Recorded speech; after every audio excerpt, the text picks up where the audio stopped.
अस्सलाम वालेकुम जी। मैं कभी भी ये बात दावे से नहीं कहता कि मैं बहुत बड़ी ख़बर लेके आपकी खिदमत में हाज़िर हुआ हूँ, क्योंकि हम तो छपी हुई ख़बरों के ऊपर तबसरा करने के कसूरवार होते हैं। लेकिन ये ख़बर इतनी बड़ी है जो मुझे भिजवाई गई है, और ये ख़बर मैं चाहूँगा कि आप भी इसको देख लें। ये स्क्रीन के ऊपर आपको गैरेट डिस्कवरी जो है, जिसका कि जो at the rate of Garrett discover ये लगा हुआ है। और ये कौन सी है अदारा? ये उसका ट्विटर अकाउंट है। ये कौन सा अदारा है? ये वही अदारा है जिसने इस बात की, अमेरिका का वो अदारा है जिसने इसके अमेरिका और अफ्रीका दो जगह पर रजिस्टर्ड है। लेकिन अमेरिका के इसके जो फैसिलिटी है या जो इसकी लेबॉर्ट्री है, उसने इस बात की गवाही दी है कि जो आवाज़ उस समई फीते के अंदर है, सौती फीता भी कह सकते हैं आप उसको, एक साहब ने कल सजेस्ट किया। सौती फीते के अंदर आसान है अदा करना, समई जो है उसमें थोड़ा सा आ जाता है। जो सौती फीता है उसके अंदर जो है वो अपना अल्लाह भला करे जो आवाज़ है वो जनाब साकब नासू, मेरा मतलब है साकब निसार साहब की है, former chief justice of Pakistan की। और ये कि ये एक ही आवाज़ है, इसमें किसी जगह के ऊपर कांट छांट नहीं है और कुछ टोटे यार फिर आसा जाना, कुछ टोटे जोड़ के इसको नहीं बनाया गया। ठीक हो गया। तो अब मैं ज़रा थोड़ा सा इस अकाउंट का करना चाह रहा हूँ। मुझे शक पड़ा कि यार ये गैरेट डिस्कवरी जैसा अदारा हो और उसके फॉलोअर सिर्फ 1122 हों, ठीक है, और 471 लोगों को इसने फॉलो कर रखा हो। नॉर्मली इस तरह के अदारे इतने मेरे शकूक हैं जो मैं पहले बयान करना चाह रहा हूँ। ठीक है, शुरू से करते हैं जी। गैरेट डिस्कवरी, नीचे लिखा हुआ गैरेट डिस्कवर, ठीक है, at the rate of Garrett discover. ठीक हो गया। Audio video mobile and computer forensic experts, ठीक हो गया। यानी कि बहुत सारे एक्सपर्ट्स हैं, उनका कोई एक कंसोर्शियम बना हुआ है, तो वो है। नीचे जगह उसकी कि किस मुकाम से वो रजिस्टर हो रहा है, यूएस एंड अफ्रीका, ठीक है। उसके बाद garrettdiscovery.com के नाम से वेबसाइट का उन्होंने लिंक भी दिया हुआ है, लेकिन इसके ऊपर नीला निशान नहीं है। ये मेरे लिए बड़ी तशवीश की बात है। जब किसी भी वेबसाइट के ऊपर इस तरह का निशान ना हो तो फिर मैं फौरी तौर पे जाता हूँ और ये देखने के लिए कि पाकिस्तान में इन्होंने या मेरे जो लिंक्स हैं उसमें किसने इसको फॉलो कर रखा है। तो जब मैंने उसको क्लिक किया तो मुझे पता चला कि PMLN के तो बहुत सारे लोगों ने इसको किया ही हुआ है, लेकिन हमारे अजीज़ी जो हैं, अजीज़म जो हैं, मुनीफ फ़ारूक साहब जो हैं, वो भी, उन्होंने भी इसको फॉलो कर रखा है। फिर जनाब अजमल जामी साहब जो हैं वो भी यहाँ पे फॉलोअर्स के अंदर विराजमान हैं। फिर बहुत ही अजीज़ मतीउल्लाह जान साहब हैं, और अधा मुर्तज़ा सोलंकी साहब ने भी इसको फॉलो कर रखा है। तो इन ऑथेंटिक लोगों की इसे फॉलो करने का ये नतीजा निकला कि मैंने कहा कि यार वेबसाइट तो मुझे असली ही लगती है। कामरान शफ़ी साहब जनाब, हम उनकी बहुत ज़्यादा रिस्पेक्ट करते हैं, बहुत एक्सटेम्पोर आदमी हैं और क्या मज़े की शख्सियत हैं। कभी आप बराह रास्त उनकी अगर महफिल में ना बैठे हों तो उनके सोशल मीडिया को फॉलो कर लें, बहुत कमाल की शख्सियत। और उसके बाद जनाब अजीज़म मोहम्मद ताहिर जो हैं, जो कि एडिटर हैं रोज़नामा जुरत कराची के, उन्होंने भी इसको फॉलो किया हुआ है। तो ये जनाब, उसके बाद हमने कहा ले भी एक गालते संजीदा बांट दी हैं, तो संजीदा बात बनती है। फिर उसके बाद हमने दीगर रिजल्ट्स भी इसके अंदर तलाश किए कि और भी बहुत कुछ इसके ऊपर होना चाहिए। तो मतलब कि लेकिन उसके ऊपर जो है और भी चीज़ें नज़र आईं जो वो मुख्तलिफ मौज़ूआत के ऊपर पोस्ट करते रहते हैं, और मुख्तलिफ नताइज भी उन्होंने पोस्ट कर रखे हैं। लेकिन गुज़िश्ता 3 जो उनकी पोस्टें हैं वो जो है ना, उसके ऊपर ना वो हमें तवज्जो देने की ज़रूरत है। 23 नवंबर को उन्होंने पहली पोस्ट की है इस हवाले से। उन्होंने कहा है कि 500 से ज़्यादा जर्नलिस्ट और अफराद जिन्होंने हमारे ऑफिस से आज राब्ता किया कि साकब निसार की, मैं उर्दू तर्जुमा कर रहा हूँ, कहते हैं तो अंग्रेज़ी भी पढ़ देना हो, तो आपे जाके पढ़ लो ना जी।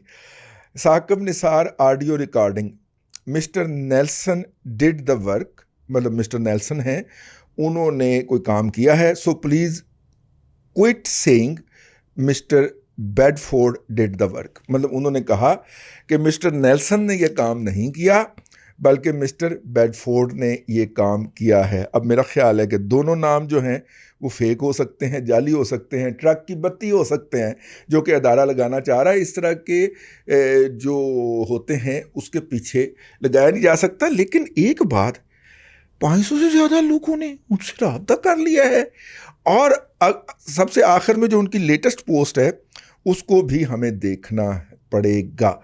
23 थी कल है जब मैंने ये रिकॉर्ड कर रहा हूँ, आज 24 है, 23 को जनाब उन्होंने ये वाली पोस्ट की है और ये तकरीबन 12:38 पे, यानी कि जो है वो AM, तो उनके यहाँ जो है, इसका मतलब है कि वो हमारे यहाँ तो 23 ही था लेकिन उनके यहाँ भी 23 का आगाज़ था।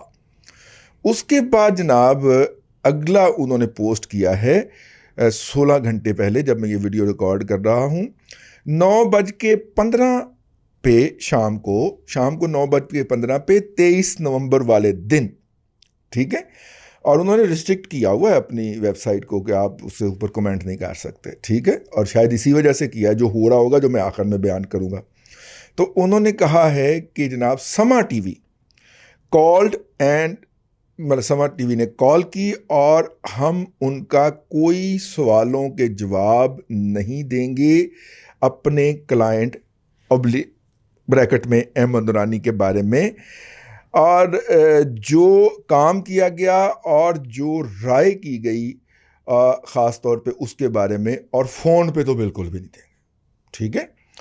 ये उन्होंने पोस्ट की है 9:15 बजे और नवंबर 23 वाले दिन। ये नवंबर 23 को समा जो है उसके माहिरीन जो थे वो सारा ड्रामा लगा चुके थे। सारी वाहियात कहने को दिल तो नहीं करता, जर्नलिस्ट कुलीग हैं, अपनी सारी वाहियात बकवासियात फरमा चुके थे और उसके बाद वो उसको फ़ोन कर रहे हैं कि इसको हम फ़ोन पे लें और इसको थोड़ा सा बुक करें और ये करें और क्वेश्चन आंसर करें। उन्होंने कहा नहीं जी सॉरी, हम क्वेश्चन आंसर नहीं करते।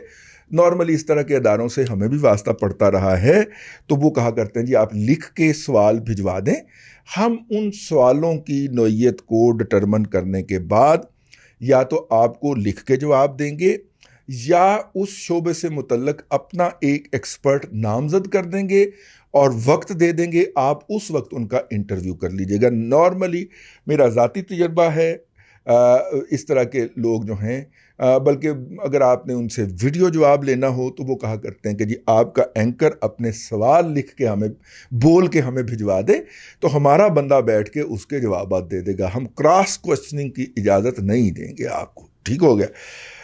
ज़ाहिर है फिर मतलब कि आपको अपने को खुसूसी सोर्सेज होने चाहिए ना। आखिरी जो उनकी पोस्ट है जो तकरीबन 12 घंटे पहले इस प्रोग्राम की रिकॉर्डिंग से, इस व्लॉग की रिकॉर्डिंग से आई है, 1:23 पर 1:23 24 नवंबर को, उनके 1:23 का होगा, पता नहीं हमारे 1:23 का होगा, बहरहाल 1:23 हमारे ही होगा।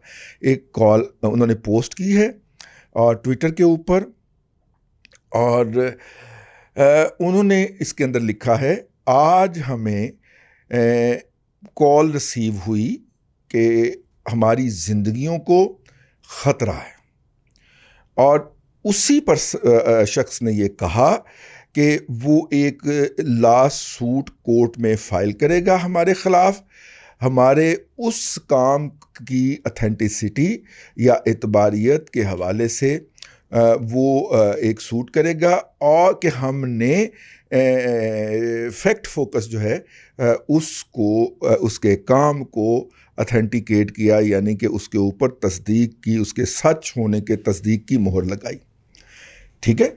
1000 से ज़ायद कॉल और चैट रिक्वेस्ट हमारी वेबसाइट के ऊपर पेंडिंग हैं, यानी कि अभी तक पड़ी हुई हैं।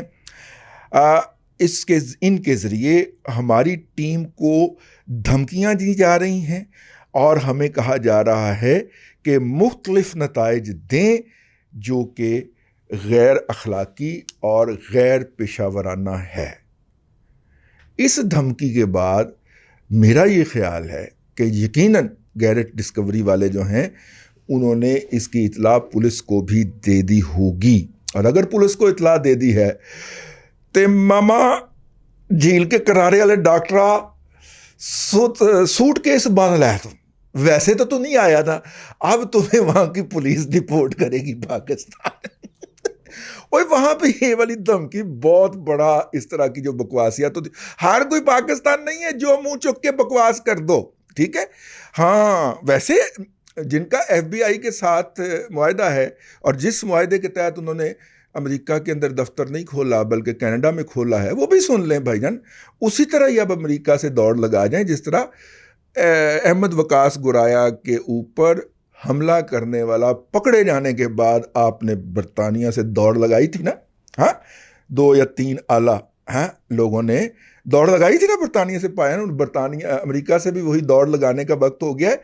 लेकिन आपको पता नहीं है, एक तो अमेरिका बहुत बड़ा है, अब पता नहीं आप कैलिफोर्निया में, कैलिफोर्निया की अदालत यार, पता नहीं आप कैलिफोर्निया में बैठे हुए हैं उस अदालत के हमसाये में, वही है टेरियन वाली अदालत के हमसाये में, या आप वाशिंगटन या न्यूयॉर्क में, जहाँ से भी हैं पहली फ़्लाइट पकड़ लें, क्योंकि अगर इतला हो गई तो अगले ने 2-3 घंटे कैलिफोर्निया से फ्लाई करेंगे या न्यूयॉर्क वाशिंगटन से फ्लाई करेंगे तो 2-3 घंटे तो अंदर रहेगा ना त्यारा। उन्होंने त्यारा वापस ला लेना जी। वो अच्छे थे, आपके वजीर आजम का त्यारा वापस उठा लिया था। ठीक है, तो बहन तैयारियां पकड़ो। ये सिर्फ पाकिस्तान में बेनकाब नहीं होने जा रहा, अब अमेरिका में भी बेनकाब होगा कि कौन सा माफिया है, ये कौन लोग हैं और इनको पैसे कहां से आते हैं। पैसे तो पाकिस्तान के कौमी खजाने से ही आते हैं, लेकिन ये जिन्होंने धमकी दी, ये जिन्होंने जुबान दी है, ये जिन्होंने जुबानी धमकी दी है, अगर ये आवाज़ आपने पहचाननी है तो मैं फिर इससे आगे कुछ कहूँगा तो कुछ लोग कर देंगे, लेकिन यार ये कितने बहादुर आदमी है। ये वो जो MAK कराची में बैठा हुआ जो है ना, हुकूमत की हमायत के अंदर आ करता रहता है, ये हो गया, ये उसी लहजे के अंदर दी गई धमकियाँ लगती हैं। या ये स्वाति हो गया, आजम स्वाति वगैरह, ये उसी लहजे की मुझे गुफ्तगू लग रही है जो गैरेट डिस्कवरी के फ़ोन नंबर्स के ऊपर की जा रही है। अगर तो ये, मैं फिर बार बार कह रहा हूँ क्योंकि उसके ऊपर नीला निशान नहीं लगा हुआ, लेकिन अगर तो ये अथेंटिक है, ठीक है, तो फिर तो ये बहुत बड़े कॉन्सिक्वेंस की हामिल है। और अगर ये अथेंटिक नहीं है तो ये उससे ज़्यादा कॉन्सिक्वेंस की हामिल होगी, क्योंकि अमेरिका के अंदर अगर आप किसी को जान से मार देने या बम से उड़ा देने की धमकी देते हैं तो वो ऐसे ही नहीं होता कि इमरान खान कंटेनर पे बैठ के कहे कि मैं तुम्हें अपने हाथों से, ओए IG पुलिस, मैं तुम्हें हाथों से लटकाऊंगा, ओए मीर शकील रहमान, मैं तुम्हें अपने हाथों से फांसी दूंगा। ये ऐसे नहीं जाता फिर, ठीक है। वो फिर पायन वो कहते हैं कि दे मामा हुण फांसी, वो फिर लैके जाते हैं फाड़ के, और जाके आप तो फांसी दो या ना दो, वो फिर आपके साथ जो करते हैं ना, वो फिर आप बताने जोगे नहीं होते, ठीक है। तो ये एक सामने आया था मैसेज, मैंने कहा कि मैं जो हूँ वो आपकी खिदमत में पेश कर दूँ। अथेंटिसिटी, बल्कि आप मुझे चेक करके बताएं कि ये जो अकाउंट है ट्विटर के ऊपर, ये वाकई उनका है, नीचे आके फीडबैक में दीजिए, क्योंकि बात मुख्तारिया गल बड़ी वध गई है, कोई भी दासदा नहीं पिया, ठीक है। अल्लाह आपको आसानियाँ अता करे और आसानियाँ खल्क़े खुदा में तकसीम करने की तौफीक अता करे।